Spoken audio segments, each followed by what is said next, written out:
Yusek, it's no ordinary criminal. Who are these criminal? Wanted sa China na nagpapanggap lang siya, di umano nangunguha siya ng mangga. But upon checking with the Chinese government, he is a fugitive for very violent crimes, serious crimes. He's a member of a local triad in China. Kumusta po mga ka-viral? Welcome back ulit sa aking YouTube channel. Panibagong update ngayon patungkol sa natuklasan sa Pogo operation sa bansa at sa suspendidong mayor ng Bamban Tarlac si Mayor Alice Goo.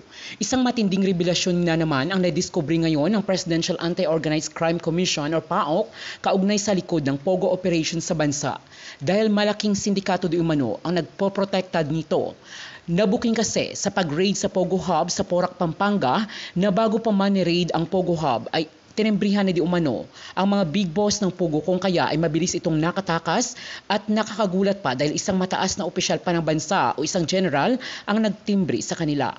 Ayon ito sa imbinulgar ng vlogger at attorney na si Toto Kausing.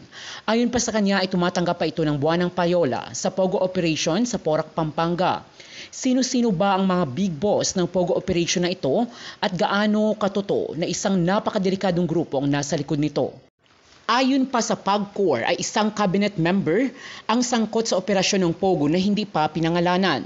4 o higit pang mga senador di umano ang protector nito at dawit dito si Senator Lito Lapid sa di umano'y bentahan ng lupain na kinatatayuan ngayon ng Pogo sa Porac at di umano'y tumatanggap pa ito ng buwanang suhol sa Pogo operation dahil siya ay committee chairman sa Games and Amusement. Ito ay ilan lamang sa matitinding pasabog ng vlogger na si Kausing.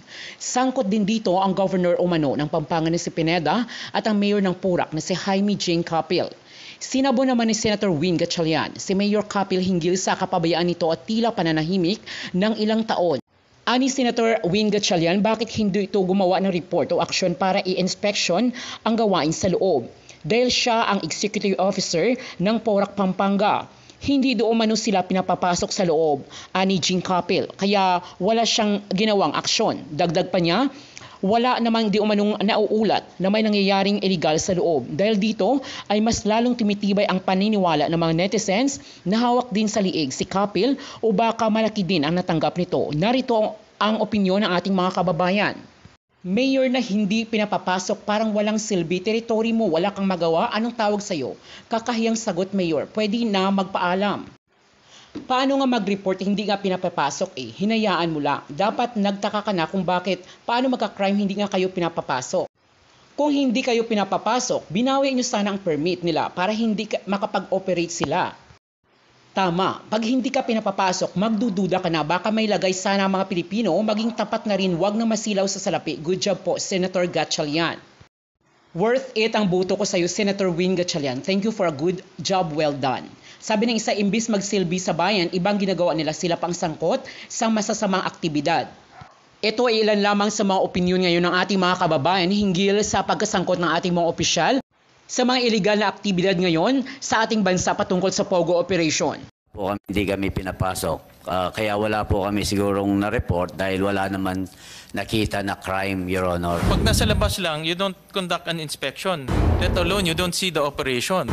And wala talaga makikita na crime kung nasa labas. At ako, kung meron ayaw magpapasok, lalo akong nagdududa.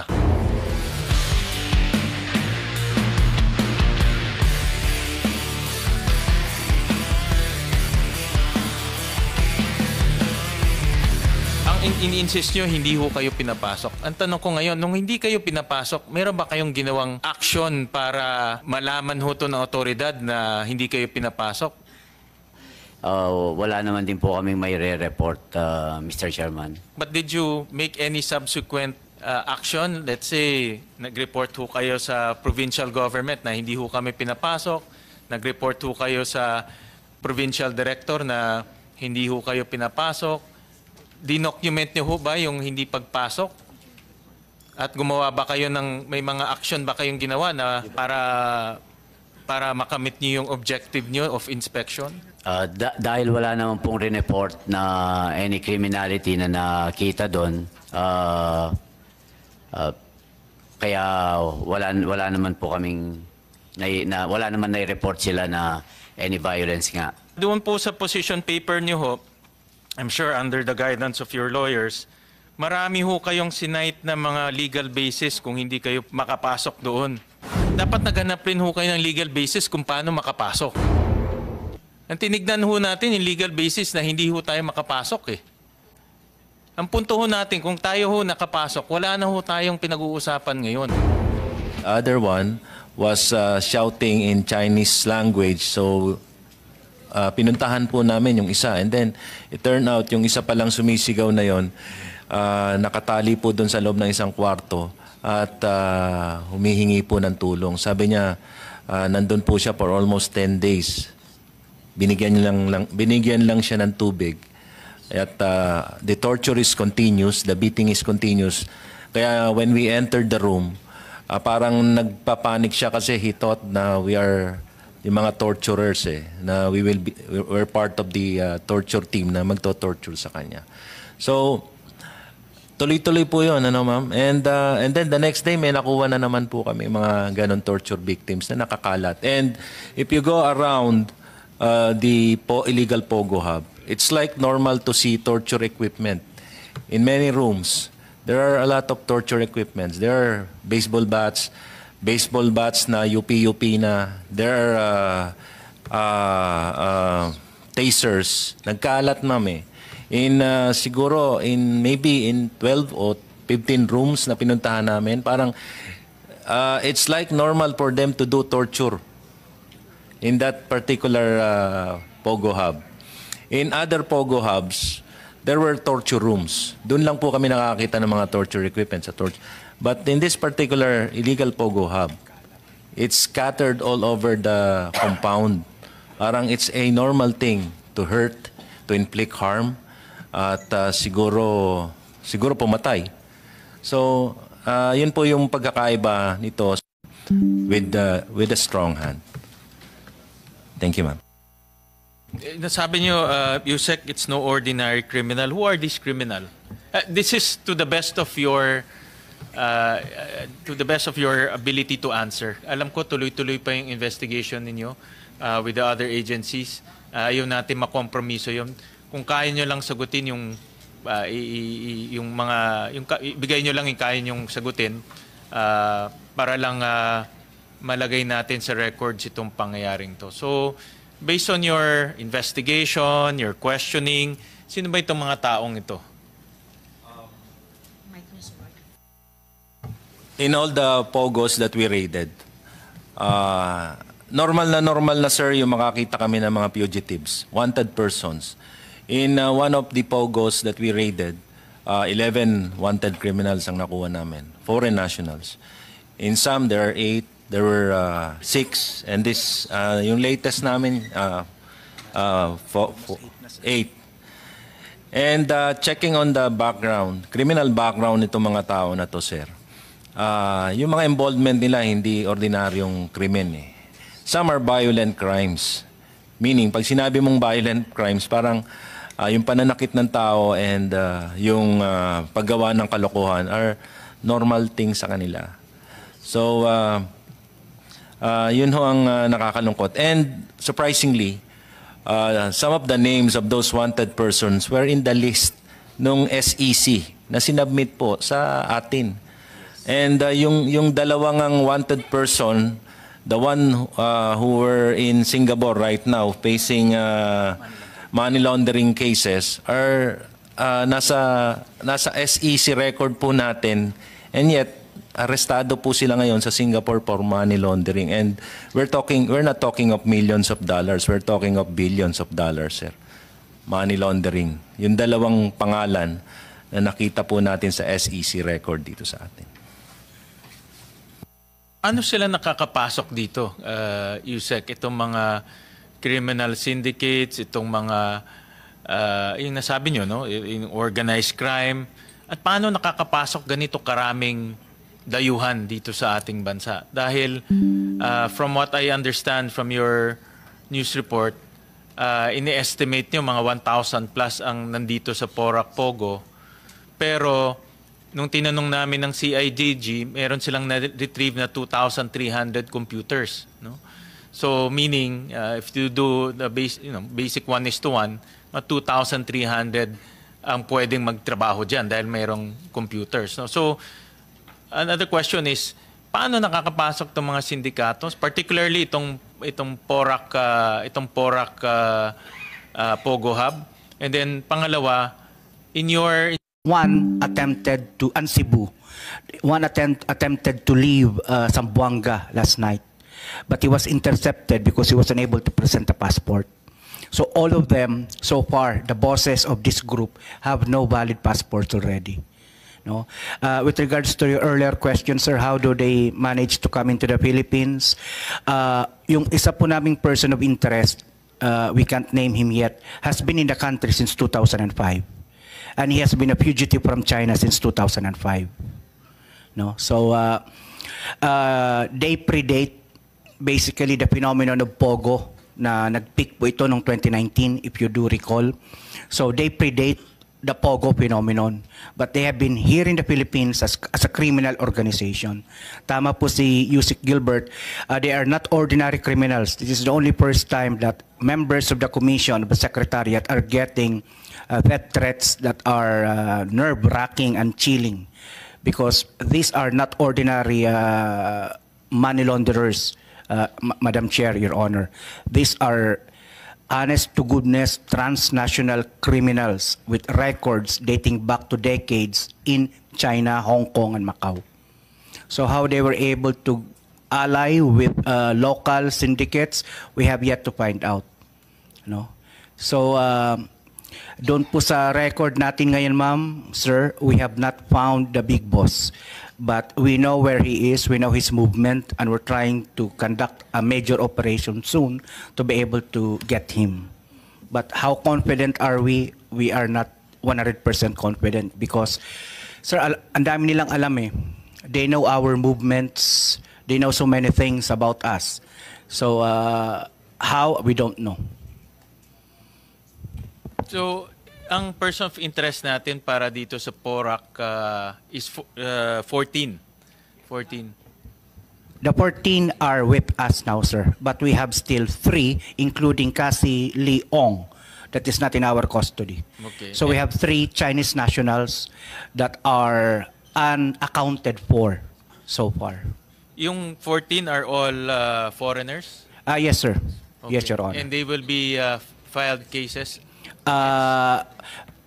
We're hoping to build enough cases for all of them. But of the 14 POIs, only 2 so far have been positively identified as torturers.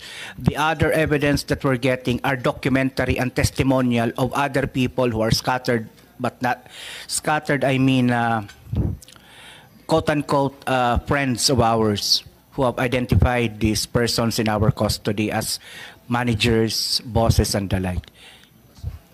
How many at one point ang tao dito sa Porac Pogo Hub based on your interviews and investigations? Yes, sir.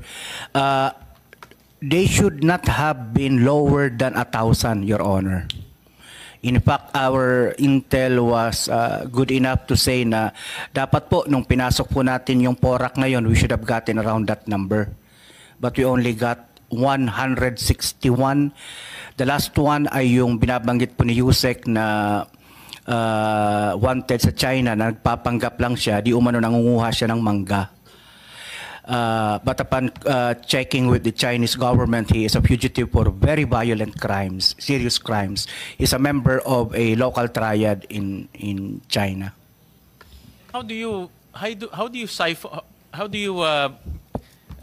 Paano mo ipapasok ang 1,000 na tao? I'm trying to imagine 1,000 to, hindi naman to 100.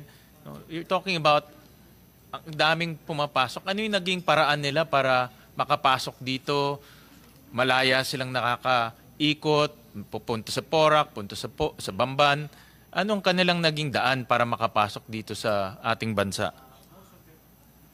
Most of them, Your Honor, originally had tourist visas that were later on converted to 9G visas. But then again, as the BI knows, the 9G visas that are associated to certain POGOs are not really for those actual POGOs. For example, may 9G siya, ang sabi IT siya ng isang kumpanya, na hindi doon sa Pogo kung saan siya nakukuha. So there is that problem also that we have encountered. Now, the others, Your Honors, is that they just transfer from one Pogo to the next. For example po, itong Park 3 among the Chinese community, within their community, it is known as the most prolific torture Pogo. So they're known for kidnapping, they're known for torture, murder, and the like. So a good number of the people there are actually kidnap victims. In fact, kahapon lang, yung mga Vietnamese namin, nung una, they were saying that they were not workers. We got a good number of Vietnamese rescuees, no? But then yesterday afternoon, one had the courage to tell us na yung dalawang Chinese doon na nagsasabing biktima rin sila actually were bosses. So muntik pa po kaming mapaniwala na biktima lang din po sila. But then when they had the courage, nung kinonfront na po, sabi namin, we have to identify this to as POIs already kasi a good number of Vietnamese were saying na yan yung nangidnap sa kanila, yan yung kumuha sa kanila. So, in summary, Your Honor, the modus could be one, they kidnap, they buy people ng mga nalululong po sa mga casino. Yun po yung usual na modus eh. Kasi itong foreign nationals, mahilig po sila dyan sa casino dito sa southern part of Metro Manila. Pag wala na po silang pambayad, may lalapit na loan shark. Bibigyan po sila ng ₱250,000. Pag hindi nila mabayaran, they will be sold to these casinos. That's one. Second po, nagpapalipat-lipat lang po talaga sila ng Pogo. So, upon interview, a good number of our quote-unquote rescuees, a good number of our perpetrators have been around 3, 4, 5 Pogos. One that I have interviewed, for example, has said he has been in the Philippines since 2017, transferring from Clark, Angeles, Pasay, and so on and so forth. So, yung mga ganun po. So, paikot-ikot lang po talaga po sila. So, that could basically explain why you're able to get 1,000 there because they came from other smaller Pogos that closed shop. They transferred there po. Kaya, yes sir. Itong particularly itong Porac Pogo, kailan na-establish to? Kasi based on documents, 2019, di ba? Tapos may construction, nakita ko na mayroon silang construction nangyari. Pero kailan yung actual scamming operation? Because I don't believe na instant lang to na set up eh. No? I don't believe na ganyang kalaki na nakita natin. No? I don't believe na mapakadaling i-set up yan. Tingin ko matagal rin nila sinet up yan. So based on your investigation, kailan nag-umpisa itong setup nitong scamming operation nila?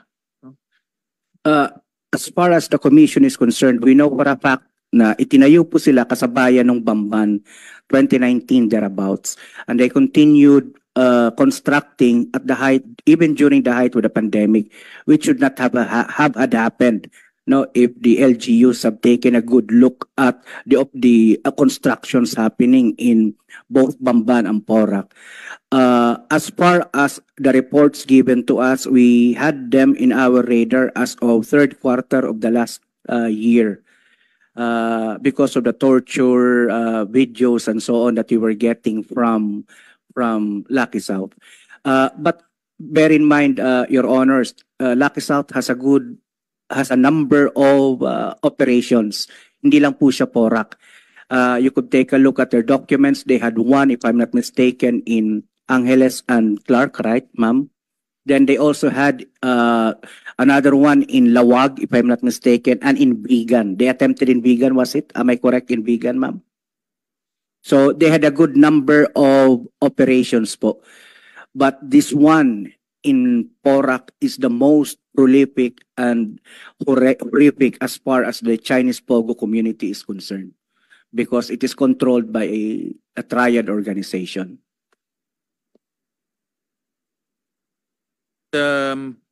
Nasabi nyo kanina, sabay sila sa Banban, and I heard also in your news reports, some of your interviews na may connection itong dalawa. No, you have evidence na mayroon silang connection. Can you also elaborate on that? To the best of your ability to answer. Your Honor, it's still an ongoing investigation po. But yeah, we can definitely say that based on the evidence we have on hand, that the two major scam hubs that were raided in this recent month. Tama ba narinig ko? Horrific? Horrific, kasing horrible, horrific? And then, by saying that, do you mean that the people behind it are horrific? Yes, sir. Nerve. And those emergency tags, when we translated it, kasi sir, in Chinese characters. So when we translated it, lumabas yung blood type, may mga name. Sinabi ko sir na, and ma'am, na this may be authentic kasi yung part ng investigation namin na ginagamit na panakot doon sa mga workers. Thank you, Yusek. With your permission, ma'am, I still continue. Yeah. To PAGCOR, I just want to ask PAGCOR, magkano ba ang nababayaran nitong, let's backtrack a bit, no? Itong Lucky South is a duly licensed, once upon a time, a duly licensed Pogo company, no? Yes, Tama? Mr. Senator. So from then on, nung kailan siya nagpalisensya, magkano nababayaran niya? It got its license starting on December 11, 2019 as a customer relation service provider. Then it was given a license as a Pogo licensee on October 28, 2020. So based on our records, 2019, sir, wala po because hindi po nagbabayad noon ang mga service provider ng monthly fees. This 160 million is in the form of franchise tax? Regulatory fees, sir. Regulatory Bukod fees. pa po yung franchise tax that is paid to the BIRs. BIR, okay. This is only paid to PAGCOR, Yes, sir. correct? And that's my next question. The BIR, nababayaran yung PAGCOR, nasaan BIR? Nababayaran si PAGCOR? So, ibig sabihin, may gross gaming revenue, correct? Based Eternity here po, buy-in. minimum guarantee fee lang po siya. So, minimum guarantee fee siya. But that's, may basis ba equivalent in income ang minimum guarantee fee to BIR? Attorney Tibayan? Mr. Chair, Madam Chair, I'm aware that there is a franchise tax being paid based on the MGF. So, yun po, in lieu of all taxes. So, wala na pong income tax pag ganun pa. Because I'll show you this income statement because we're looking at the income statement ng Lucky South, no?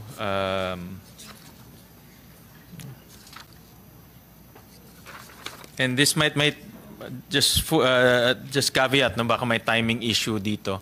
That's why I want to get the numbers from PAGCOR. But if you flash the income statement ng Lucky South, nalulugi siya in 2022. In 2021, it lost 1.7 million. In 2022, it lost 1.6 million. But then again, it paid PAGCOR on 2022-2023 160 million. No? So, paki-flash lang.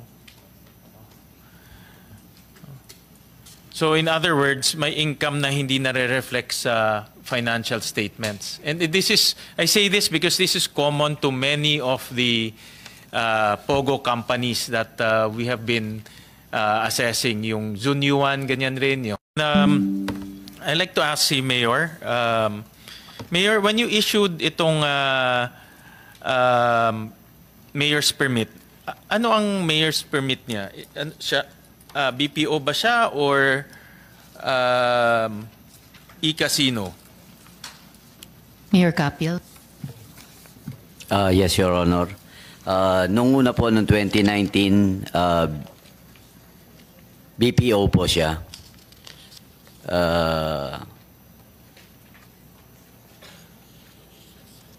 That was November 11, 2019. 2019, BPO siya. Opo. And yung business permit niya throughout, BPO siya. Hindi po.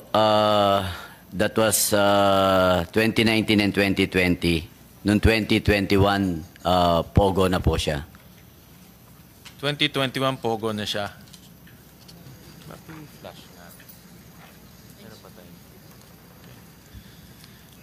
Pero alam niyo ho, meron siyang dalawang lisensya. Meron siyang BPO and meron siyang e-gaming. Diba? And I understand